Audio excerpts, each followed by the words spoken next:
Please take your seats quickly, ladies and gentlemen. Thank you. Hi guys, and welcome to oneminutetennis.com. In today's session, I want to talk to you about racket acceleration on the forehand.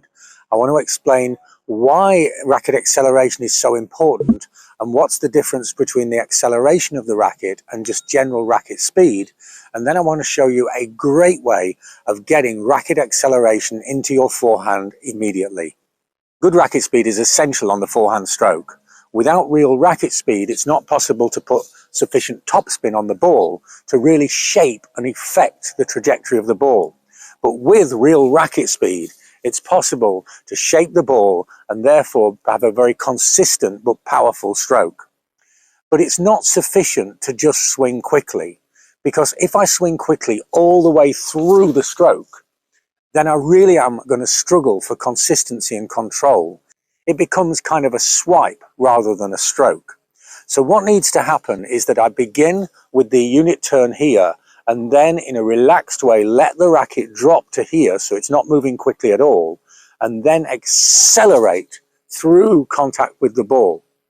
But that sudden acceleration is difficult for a lot of players, and what they end up doing is pushing the ball through with either light topspin or no topspin, and it looks something like this. They come into here and then they push through, and there's the stroke.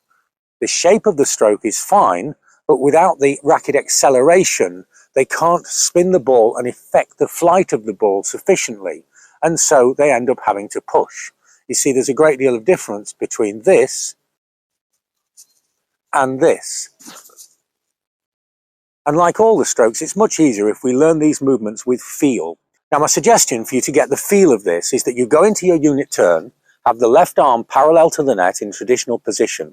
But now, instead of rotating through with the left arm, your left arm is going to hit and try to hold the right arm just below the elbow. So we're going to hit it in that position there. So the swing begins, and now I hit my arm, and this racket and forearm naturally accelerates past this point here. So here's the pushy stroke, which a lot of players struggle with. And then I'm going to stop the elbow and accelerate through. And again, stop the elbow and accelerate through.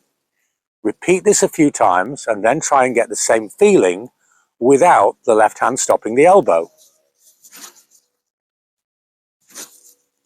And once you have the feeling of the acceleration of the racket, the hand and the forearm through the stroke, it's pretty easy to reproduce it and actually create heavily topspun, safe but powerful ground strokes.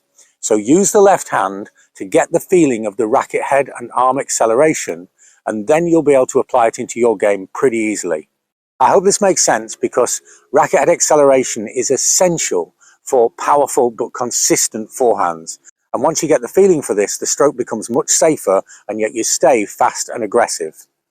Let me know how this works for you or the players that you work with. And remember, if you want more help with your game, we do one-to-one online consultations, video analysis, and a whole lot more. It's a unique service. Have a look at the information in the website below, or email us for more details. So remember, to get more power into your forehand, to get real racket head acceleration, then go into the unit turn, stop the arm just above the elbow, and whip the racket through, and then reproduce that feeling and have a free and powerful forehand today. If you want to practice this, have a look at our partners, playyourcourt.com. They'll find tennis players in your local area of your level, or they'll send professional coaches to your local courts. It's a great service. The information on their membership is in the comments section below with a discount. Thanks for watching today, and see you next time for more unique tennis lessons that really work.